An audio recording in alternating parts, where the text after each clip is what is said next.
Absolutely. Yeah, it's just conversation. We can swear. Yeah, swear all you can want. swear. Yeah. That's all right. I just need to know the rules first. There's no rules. Okay. Kayla swears all the time. I swear. Yeah, it's cool. Well, she dropped the C word before. I was like, oh, how is that? How far? Yeah. No, I'm kidding. Personal branding. I remember we had was it Chad Wesley Smith? You know Chad Wesley Smith? The powerlifter? Yeah, so he has the Juggernaut method. Oh, yeah. So he's an RP, like kind of an RP affiliate. Mm. We had him on the podcast, and then he just like randomly just said the C bomb, and like no, we'd never had it before. And then I just like, no, I feel about that, but let's go with it. I said it once at her house, and everyone was like, "Whoa!" And I'm like, "Oh, I can't say that." That's the only word that's off limits. In the household with my family, it's taken me 22 years to be able to feel comfortable swearing in front of my parents. Yeah, that's fair. Well, with my family, man, it's just like, we can't say the C word. That's it. Yeah. No, my family don't care. Oh yeah, yeah, it's fair. Yeah, man. Your house, your rules, man. Yeah, my mom stopped caring after a certain point about the swearing. Yeah, it's fair. I feel like with boys, it's different. Yeah, she had 2 boys. Yeah. Yeah, and my brother was like someone who kind of didn't really follow the rules when he was younger anyway. Yeah. So he got in a lot of shit. So then by that time I was growing up, my mom's like, "You're a good kid. It's okay if you swear." Yeah. Like, your brother was the snow plow. Yeah. So my brother was too. I was a good boy. Yeah. I got heaps of privileges that my brother didn't get because he had to go through it first. Yeah.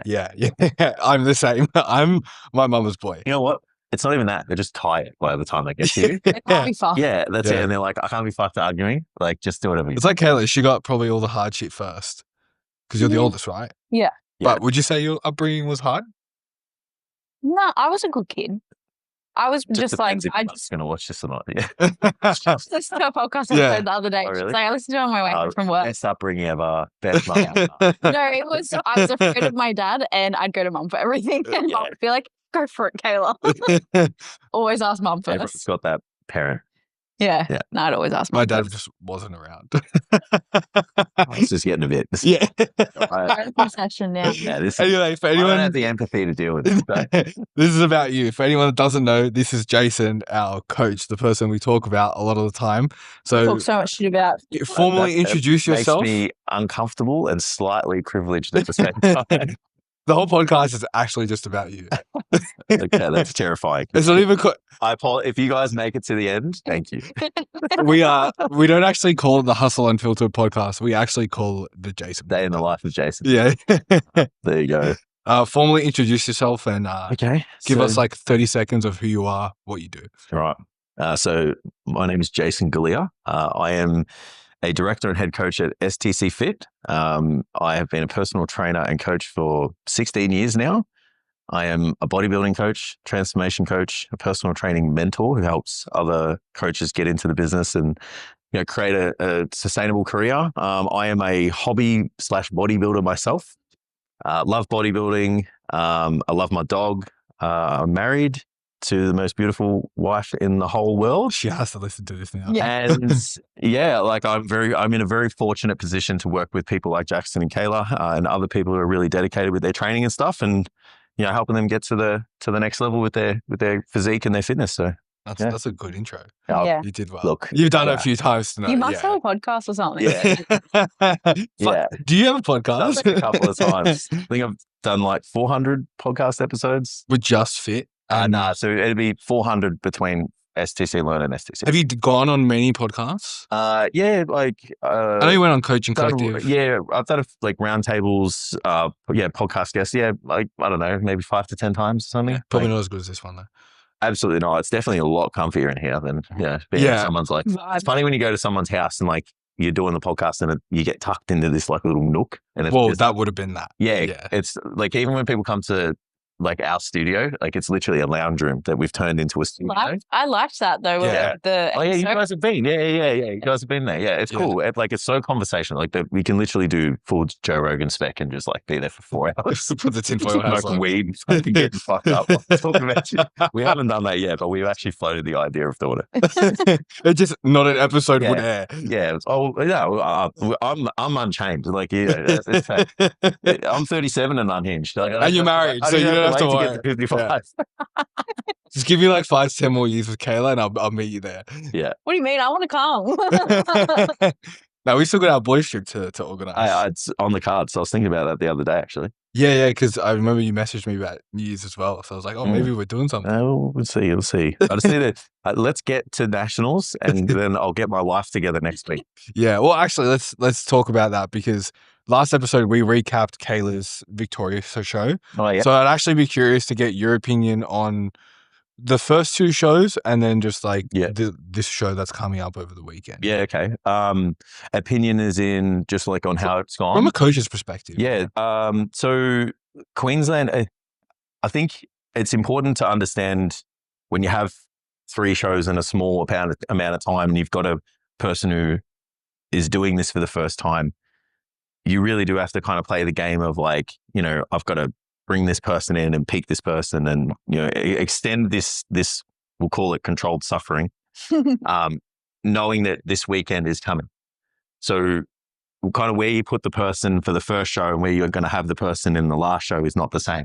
And I think that was, I got Kayla to exactly where I wanted her to be for all of them. Because it's also like, data collection and, you're getting them to stand next to people and, you're kind of gauging, okay, well, this is where she's landing, this person's here and that person's there. Okay, so this is what the judges want for next time. And, you've got this time to kind of improve the physique. So I said this a couple, like during the week, like I've picked the weight that Kayla was going to be for every single show. Like, and I did it months ago.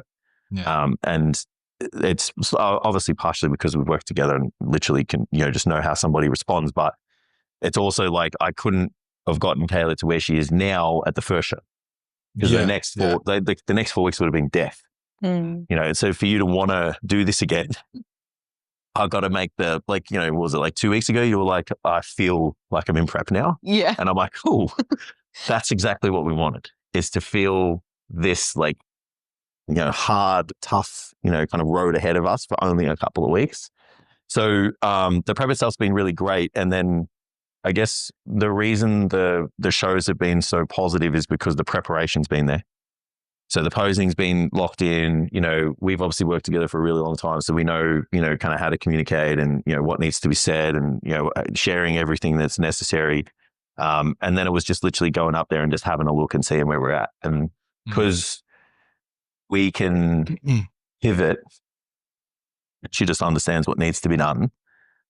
From the first show to the second show, that was literally the reason that we got such a favorable outcome.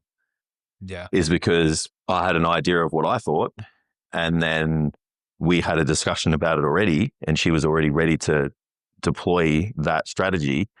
And then we got some feedback and it was the complete opposite. So, it was, let's get on a call, let's map this out, let's talk about the approach. And it was literally the complete opposite. And I'm like, well, this is what needs to be done. And she was like, I'll do whatever you tell me.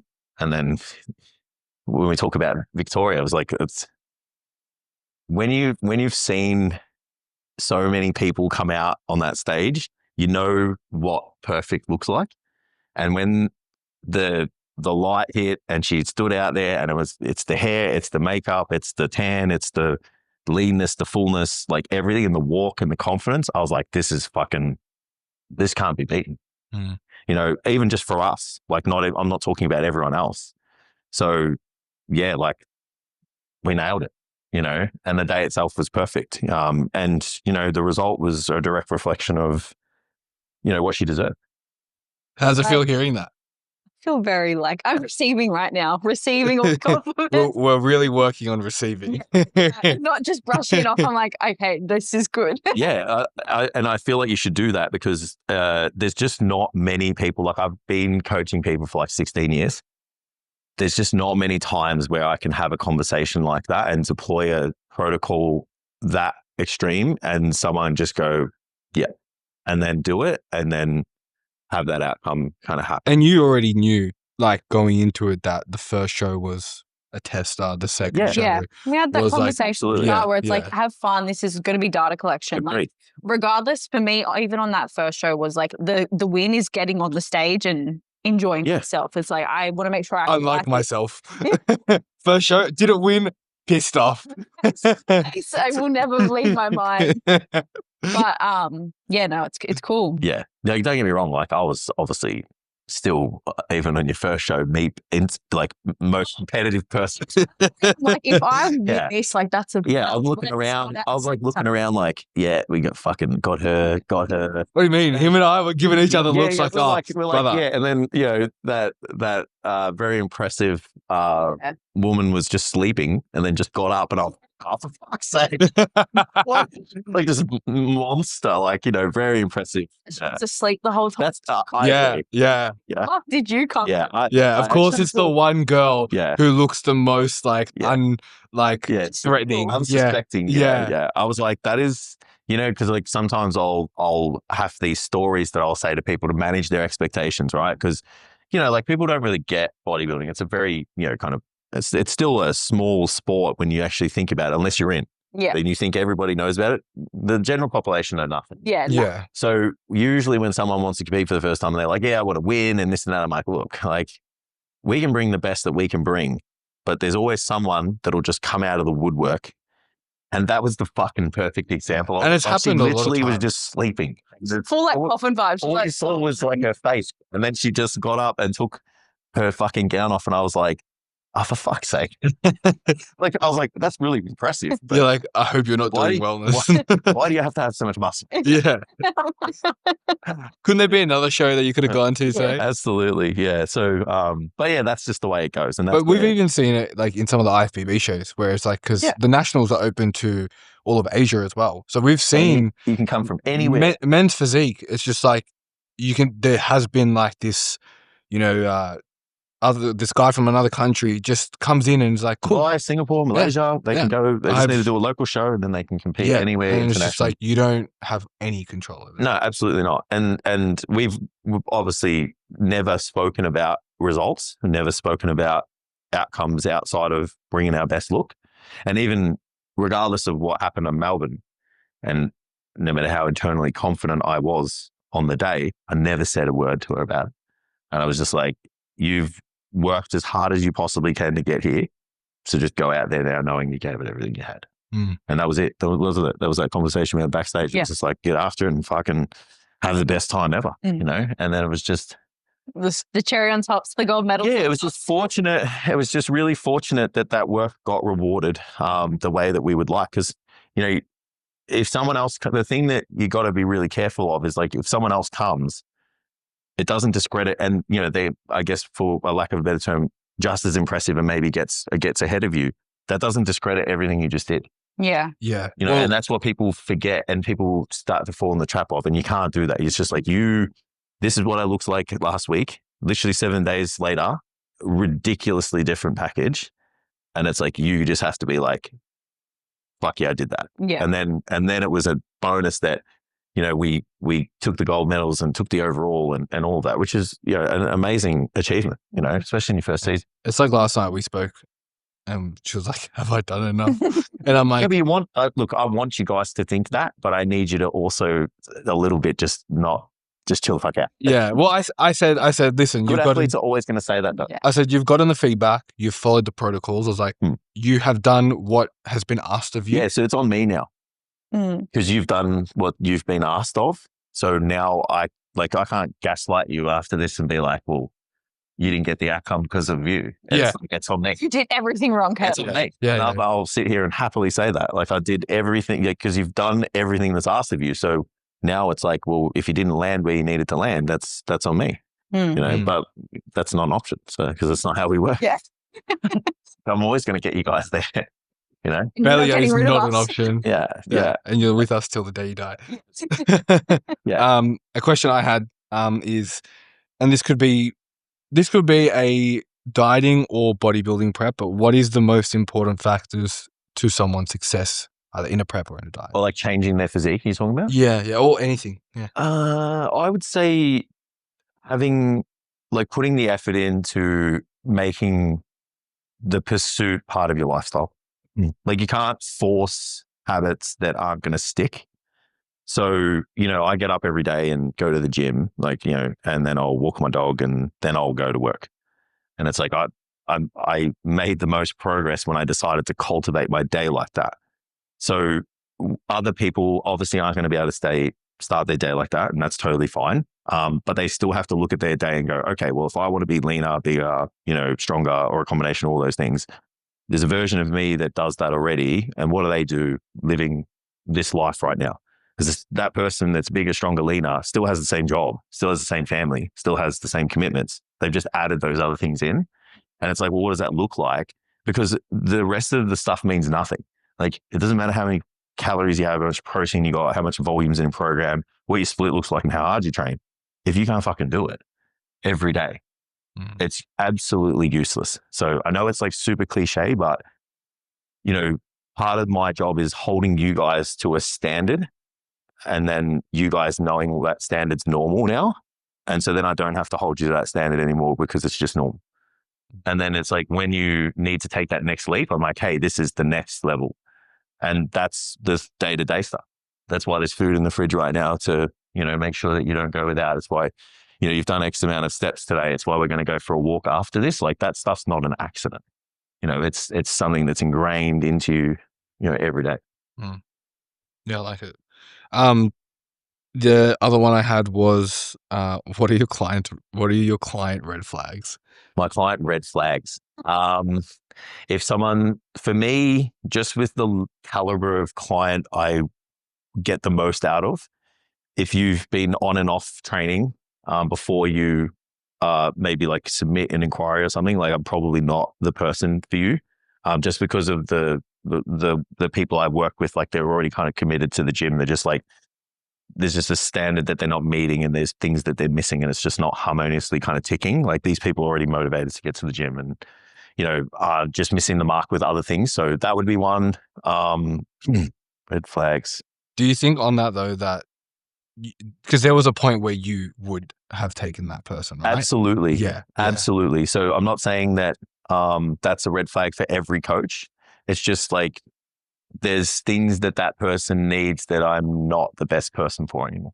Yeah. Okay. Because I deal with a certain type of person. I communicate and treat and expect a certain level from these people. So then to go and work with someone over here again, I'm not saying I can't do it, but it's just like, it's a different sort of like coaching hat. Absolutely. Put on. Everything the way it's set up now, and like the check-in form and just all of the little bits are just a little bit further down the road. I have other coaches that can take care of that person. Yeah. But just for me, it's like, that's just not necessarily someone that I think would benefit from my style of coaching.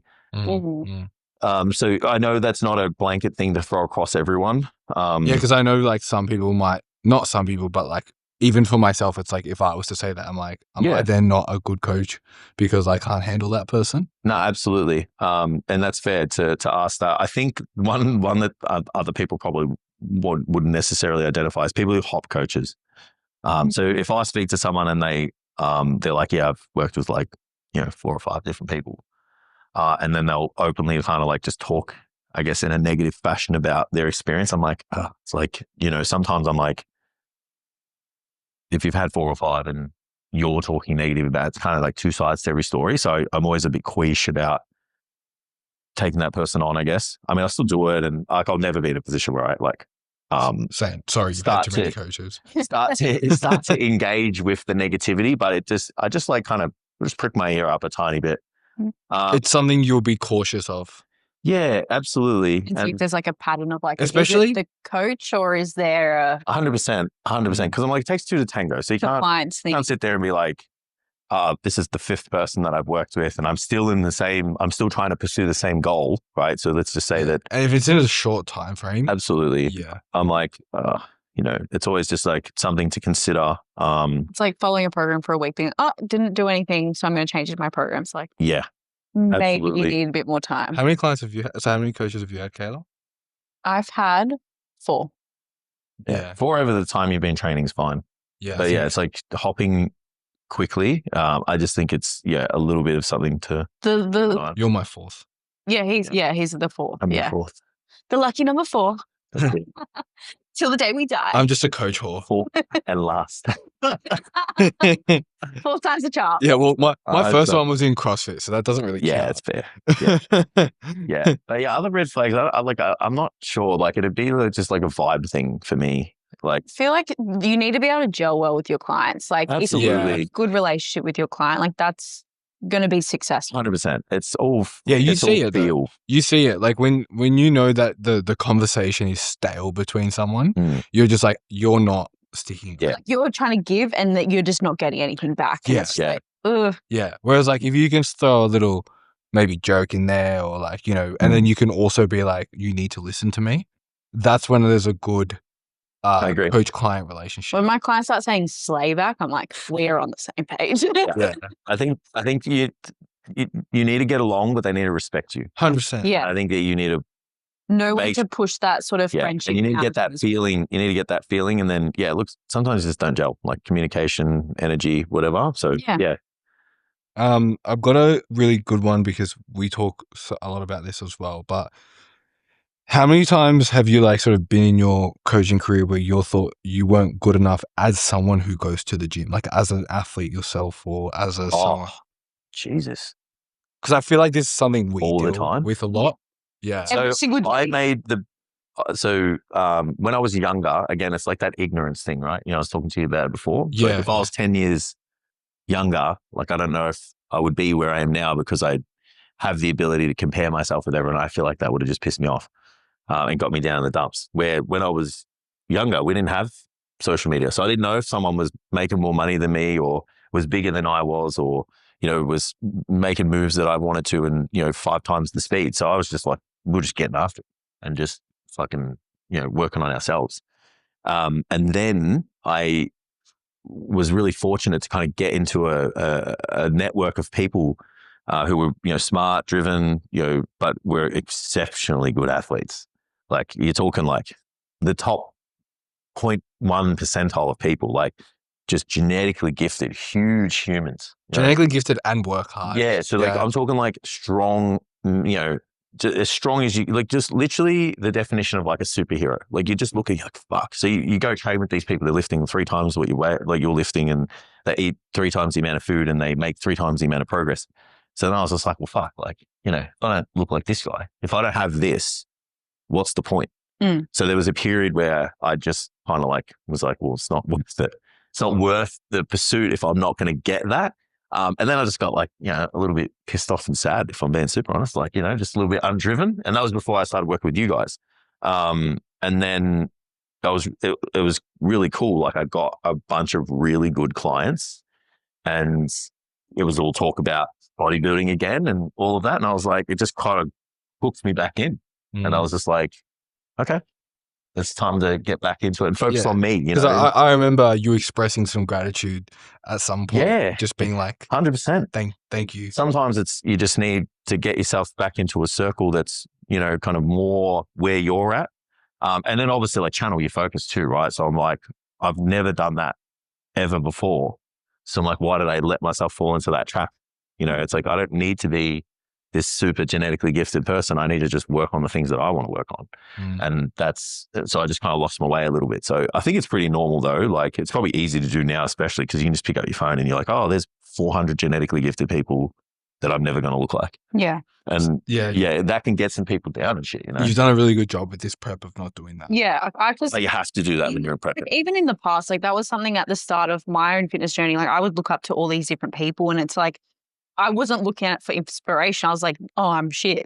So then it's just like I'm digging myself a deeper hole by just like looking at all that. And I purposely took a step back from following a lot of people. Yeah. All those sorts of things. So I would put all my focus onto myself. And even in the prep, I was like, I'm just going to put myself into a depression if I look at every other athlete. Yeah. And it's like, I don't know their backstory. I don't know what they've been doing. I don't know how long they've been training. And it's like, I can either sit and fester in this or know that I've done everything I could to get myself to where I want to be. Yeah. What does it do for you really? Like positively? And like the influences I would look up to are in the pro leagues. And I'm like, I know for me to compare myself to where they are at is just stupid. So use that as inspiration to show up as you. Absolutely. And that's what you're looking at it like they're inspiring for their behavior though and who they are. Yeah. Not looking at their shoulders and being like, oh, I can't wait to have them. You're just like, maybe. But it's like look, I guess there's a perfect example, but it just has to be helpful. I know that this isn't going to happen in prep. Absolutely. And I know that I will get there on my own accord in my own way. But sometimes I'm like, out with that. Yeah, but it's not a negative experience when you think that. I think when you're comparing and it's like, then the next thing is sad or the next thought is negative, that's a fucking problem. And it dictates how you then choose to show up. Changes your mood for the day and changes how you treat people. It's like, that's a fucking problem. Yeah. You know? I made that mistake in the prep. Yeah. And it's easy to do. And, you know, like we did the do's and don'ts on our podcast, like peak week and shit. And I'm like, fucking do not go on the Federation's page and start like stalking all the athletes and shit. I think it was like the day before we flew to Melbourne. Do not. I opened my phone for like a second because I had to post something and it was like the NBA show the week before and it said wellness and I was like, no, I've tried so hard not to look at this. And I looked at it, I was like, why did I do this? Why did I do this? Yeah, it's so good that they like don't put the competitors on the actual running sheet because it's like you would just. Oh, no, I'm glad they would. For some people though, because there's other feds. Do that. I'm pretty sure you can see the running sheet. Yeah, and then you would just fucking spiral. Yeah, like, you know, for some people, and it's just not worth it. I just see the number of competitors overall, and I was like, "Fuck, that's a lot of people." We got 8, I think. There's 8 in open. Yeah, which is awesome. 7. It was saying it is this Queensland. Yeah, they split it. So this will be a stacked lineup. That'll be good. Yeah, that'll be a good show. Yeah, I'm keen for it. I'm curious to hear this from you. What's something that constantly pops up that a client says to you they think they need to change in terms of like a thing that is like necessary for change, but what you actually think is? Look, a hard thing to just answer a specifics, right? But you know, I put up a little. Look, at the end of the day, I don't really. I mean this respectfully. I don't really care what you think or what you feel. It's data over everything. So there's never a scenario where like, you know, today where you were like, I think I feel. I caught you straight away, and I go, tell me what that means. And then you couldn't. You're like, I'm just in my own head, and I'm like, yeah, exactly. So I'm like, if you can give me a scenario where you're like, hey, you know, I feel like we might need to do this. We might need to make this change. And I'm like, great, let's have a look at the information that's available to us and then go, right, well, this is where you're at and this is the decision we want to make. And does it make sense? Then absolutely, I'll up your cardio, I'll decrease your calories, I'll increase your calories, I'll increase your training volume, we'll change this exercise. We will do whatever the fuck it is that you want to do, providing we can prove it. Or that it's not even proving it, it's the best likely decision to get a positive outcome for you. Where like you'll get people who maybe just drank too much water or ate a different food or a little bit bloated or didn't go to the toilet that day. And then they jump on the scale and they're like, I'm doing all this stuff. I'm not losing any weight. I need to up my steps. I need to do this. And I'm like, and then they're like, I feel like I need to do more cardio. And I'm like, okay, so what does the information say? And it's like, okay, so one day the weight didn't go down. So you're making all of your decisions based off this one day. And it's like, that doesn't really make any sense. And it's not how we do things. And I'm like, so if you look at the days leading in and, you know, obviously if we look at the information available to us, it makes more sense to keep going as is. So here's one. I get one a lot where it's like, the training volume is not enough. Yeah. So that'll be a really unique scenario that you'll have to like work with the person for, because what we're trying to do is get this person to train hard and train proficiently. A lot of people, especially when they start working with a coach, they don't train hard and proficient. So the way that they get the amount of effort in or the subjective effort in is to have to do more. So then you have to have this scenario where you've got to take a little bit of work away because you can't do well and more and or well and hard and more together. They don't work. Like it might work for us, but even then it's still got a really short, you know, because you and I couldn't do a high volume, high intensity, you know, like workout plan for long. We would just fall apart. You would as well. Yeah, absolutely. And so that's where you have to pull a bit away, but then give them a bit of a carrot at the end of this and be like, so the goal for you is to actually feel really, really, really smoked by the end of that second set or third set or whatever it is. And it's like persist with that for X amount of weeks and actually get good at doing the most out of the least, because then you have a really cool option after that is you can add more if it's not working. Where if you're just doing 4 sets of shit work, how do you fix that? You can't do 5 sets of shit work. It's just the training thing is always a tough one. And sometimes it's like the person's not strong enough. They haven't trained for long enough. They don't know that they can take themselves to another level. Like you guys, when I first worked with you, it's like having a superpower that you don't know you have yet. So you both can train harder. You just don't know it yet. Yeah. It's even like today. It's like, I could have done more. Yeah, absolutely. Yeah. Absolutely. Yeah. Can definitely do. You're like a fucking raven wolf right now. I'm trying to hold you back, you know? Need to can't wait. You're like Mav on a leash. I can't wait. Yeah. I can't wait for your off season. I'll be like, here's all the calories. Excited. Yeah, the training body one's tough. I think that comes down to the two people working really well together. Yeah, because sometimes I'm like, well, I don't want to give you it, but if it's going to make you enjoy the gym also more or like get more out of the session itself, I'm willing to give you a little bit more, but not as much as you'd want. You know what works really well in that scenario is actually like deploying like drop sets. Yeah. So that's a scenario where you could benefit with a drop set from someone because it just gives them an understanding of what it's like to train to failure. Yeah. And if you pick the movement right, you know, it's like, you know, maybe a pin loaded thing or, you know, you're working with a partner. Yeah, you just, you know, it's easy. They can get an understanding of like how close to take their sets. Like, oh, this is what happens when you can't do anymore. This is what like volitional fatigue's like. So then you go, okay, cool. Carry that feeling without having to drop the weight and do the more reps. Carry that same intensity into your actual sets. And then the next program, there's no drop sets. And then they're like, oh, this is what training hard feels like. Yeah. So sometimes it's just, they're over here and they're a bit green and you know, take them over here and take their soul a bit.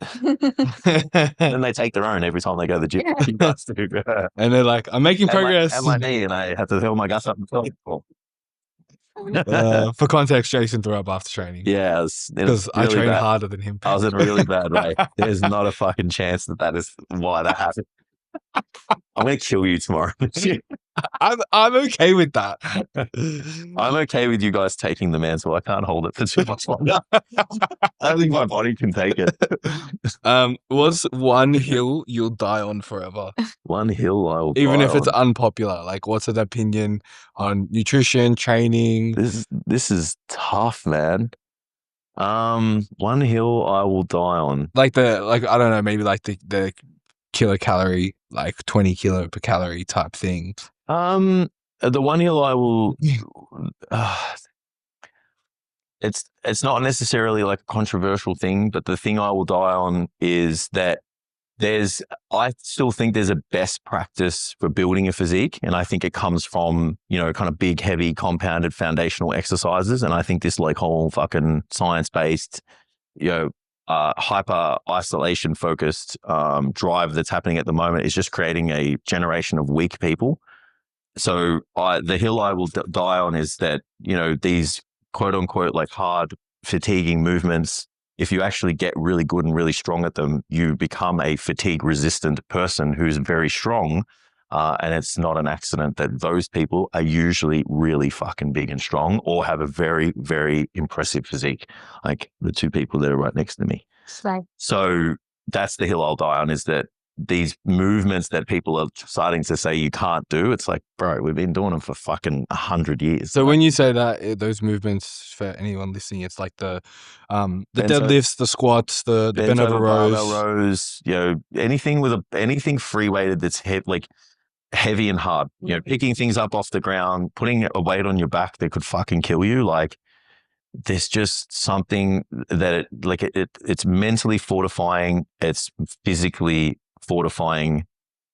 Like, I've just never met anyone who's super strong, who has an impressive physique, and they're like, I built this all from just these like fucking bullshit science-based movements. Like, the people that are you're looking through that, they've done all that work and just haven't shown you. And then they pick this one exercise and they're like, oh, this is like the best thing for fucking delts. It's like, bro, you were overhead pressing 100 kilos for reps, you know, when you first started training. You know, like athletes with a good physique that have done bodybuilding up. Absolutely. 100%. Like, you didn't get this physique from doing high rocks. You were a bodybuilder for the last 10 years. Absolutely. Yeah. I feel like, though, you probably don't deal with it as much. Females. I have had a couple clients in the past like say like, oh, I saw this on TikTok or I saw this on Instagram. I'm like, you're doing that just in a different way. Yeah. And it's been working for the last program. So we don't need to change it. That's not going to be the magic fix. Yeah, it's really interesting. Like, if you look at, I always like try and look at major characteristics between like, you know, males and females with the training and stuff. And it's like, if you put a blanket over both, like what they need, it's like, females need to learn how to lift heavy and do low reps and, you know, kind of, I guess, like take that like kind of typical strength approach. Usually the guys like trying to lift heavy is never an issue for them. Yeah. It's lifting well. And then it's potentially like doing a little bit more volume than maybe what they're doing now, you know, just with like that really good proficiency. But in saying either or, like the newer guy, like anyone under 25, like they're doing more isolation work than compound work. And they've been sold this thing that doing too much compound work is detrimental, fatiguing, whatever. I'm like, you don't even know what fucking fatigue is, bro. Like they're probably not lifting heavy enough. Train to a point where you actually don't want to go to the gym anymore. And it's like, that's when you can kind of ask the question of like, oh, I'm a little bit fatigued, you know? So yeah. Stop being a little bitch. A little bit.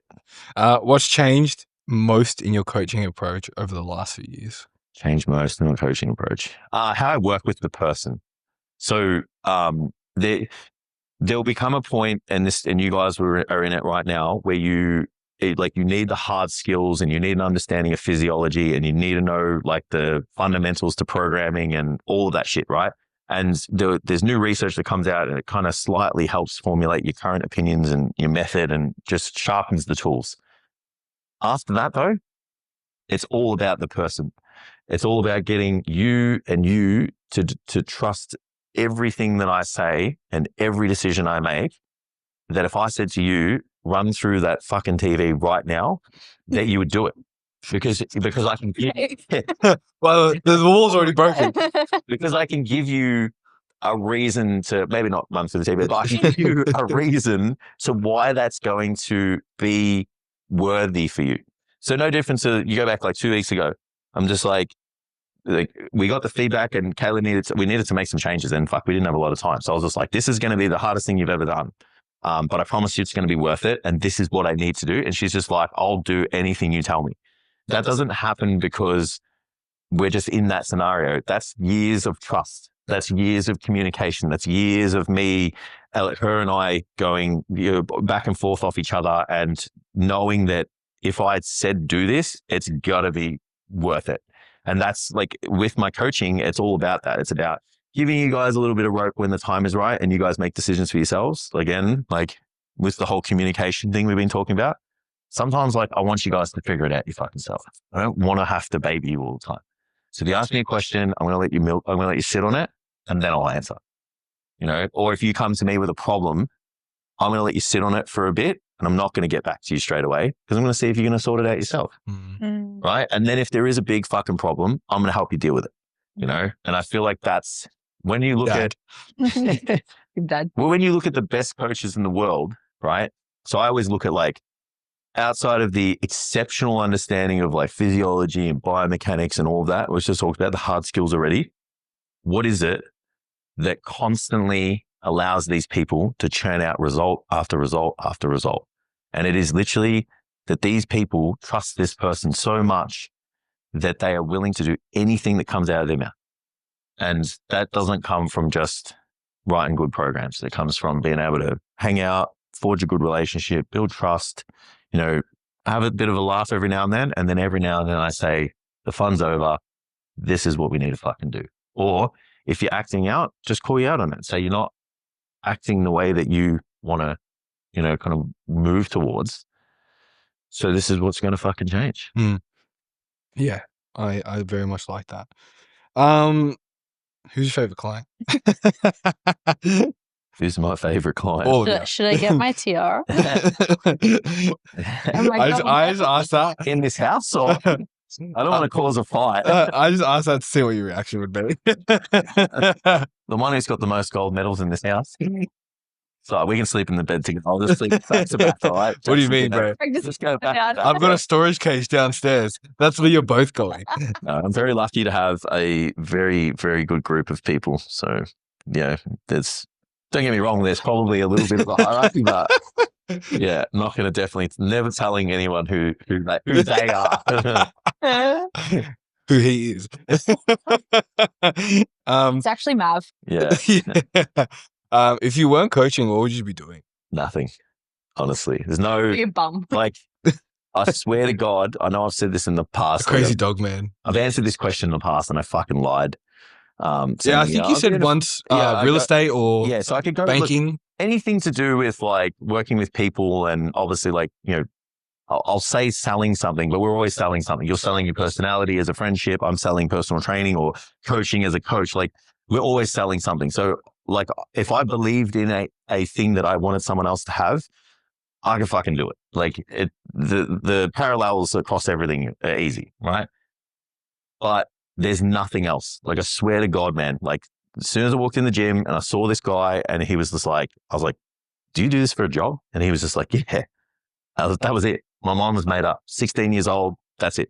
Nothing else. You know, there's never been a single day where I've thought, oh, maybe I should do this job. You know, like there was one time where like, you know, my partner's brother said I could pick up some shifts at this, like at Lululemon, like in the warehouse.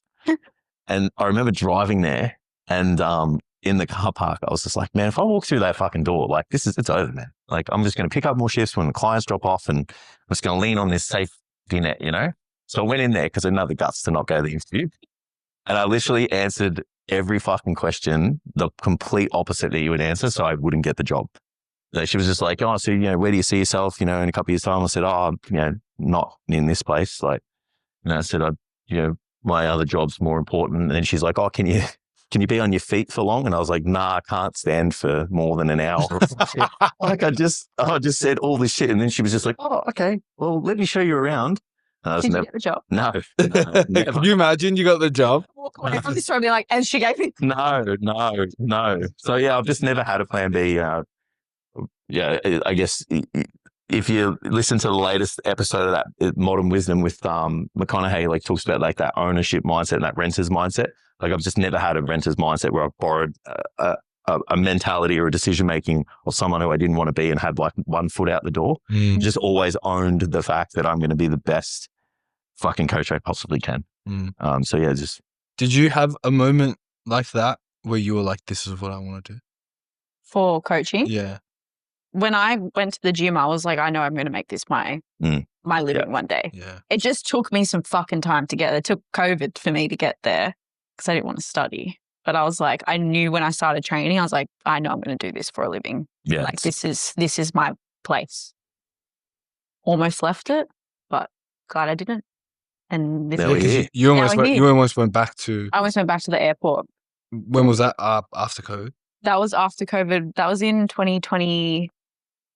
That was before I did my first photo shoot when I was in my rough patch in life. And I was like, going to give up, go back to the airport. But I was like, no.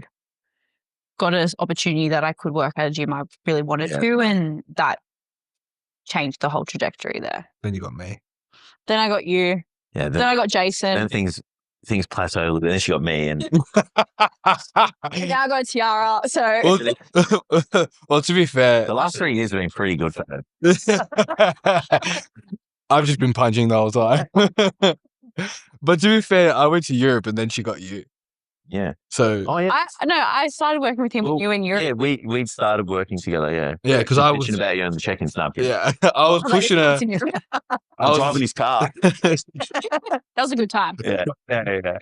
Don't remind me. Yeah.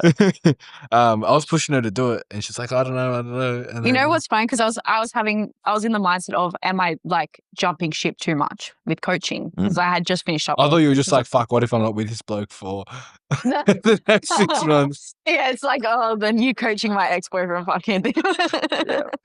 I got heaps of people as partners. I'm like that guy. As in like I coach both of them. Oh yeah. Yeah. I got heaps. I have fucking heaps. I think that's cool because you get to see both sides. Yeah. I think it's a fucking privilege. It's funny because you address us in her check-in and my check-in. Yeah, you know what? I didn't realize I did it until you mentioned it, and then I still do it, and I go, oh fuck, I said it again. Hey, you guys, or I say keep up to date with all this, you two, or whatever. I never knew I said it until the other day when you brought it to my attention.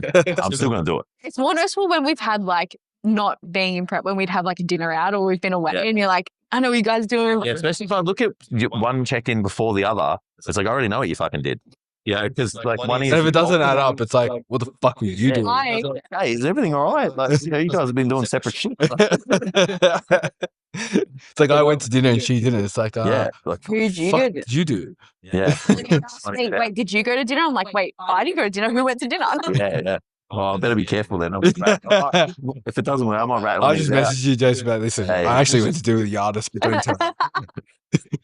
I told I was going out to dinner, but we didn't go. Just need some time to myself. I think we'll wrap it up there. Thank you, sir. Where can everyone find you? Just Jason Galea _STC at Instagram, or you can go to www.stcfit.com. And then, you kind of make your way through that. Obviously, STC Fit on YouTube as well. So there's a couple of places to have a look around and see what we got to offer, and make sure you tune into our podcast as well, please. If only Jason listens to ours. I will. I'm gonna listen. I need to hear the shit you guys have been talking about now. Just don't listen to I'm joking. All right, guys. Thank you for watching. If you enjoyed the episode, please make sure you like, you follow, you do all the stuff. And if you're interested in coaching, they can go to Jason, or you can go to Kayla or myself. Everything will be in the show notes. We'll see you in the next episode.